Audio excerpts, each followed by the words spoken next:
libraries have been in the crosshairs of conflict entrepreneurs and Idaho lawmakers for months. Remember House Bill 666, the one that would put librarians on the legal hook if someone, a child, got their hands on harmful material?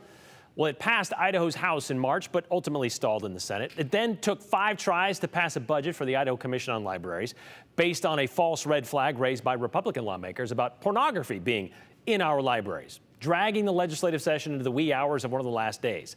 Then in May, there was the book ban at Nampa School District Library, sparked by just one parent complaint.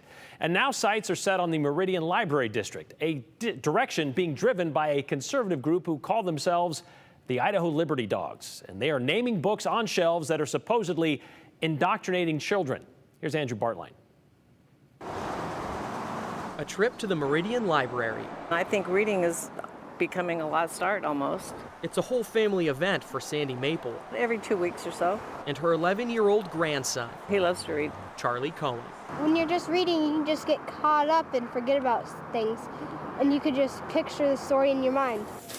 Kids walk the aisles, shopping for their next adventure, often right at their fingertips. And that's right where some are starting to draw the line. A little disappointing and shocking that this small but vocal group wants to take such a tremendous asset away from this community.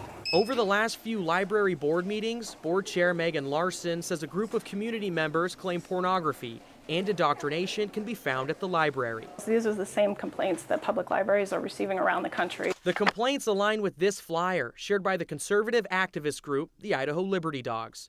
The flyer calls libraries, quote, grooming locations to indoctrinate young children and teenagers into the LGBTQ lifestyle. I find it nonsensical. Yes, there are materials in the library that have LGBTQ content because we're responding to what our community is interested in. Not every community member, but certainly our community is interested in a diverse and inclusive collection, and we provide that here at the library.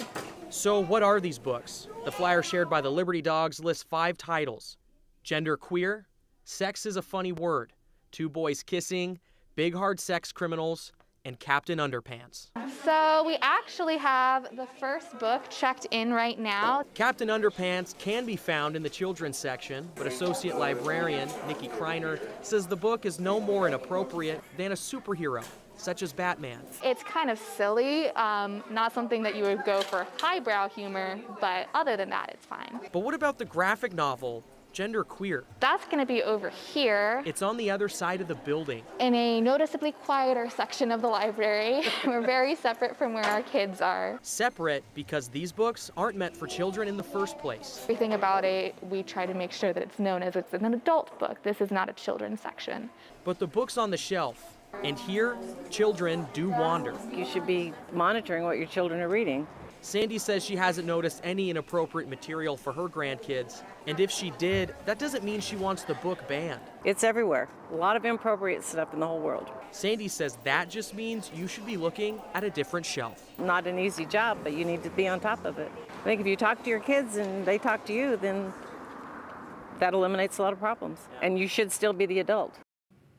The library has a very specific policy on how they approve books into their collection, and if a book is challenged, the library goes back to that policy, reevaluates if it still fits their criteria. That policy includes content that shows underrepresented groups. Of course, the content has to be accurate, and then having an actual demand from community members in the first place. That's just a brief breadth of what they look for, Brian, when approving a book. Now, there is a board meeting coming up next week, and they assume there's going to be more people at this board meeting again from the Liberty Dogs or from the conservative side of the aisle that don't like what they're seeing in libraries, and they will, of course, listen to their concerns as they have in the past. I know, and this is something we've covered since March, these exact things. This is what's in the library, this is how it gets in the library, this is how you can complain about what's in the library.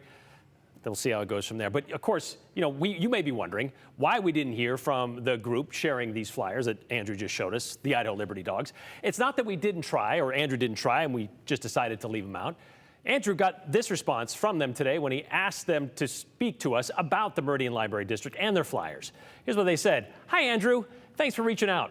Unfortunately, KTVB is a Marxist leftist propaganda seller who refuses to stay neutral in reporting quote-unquote news.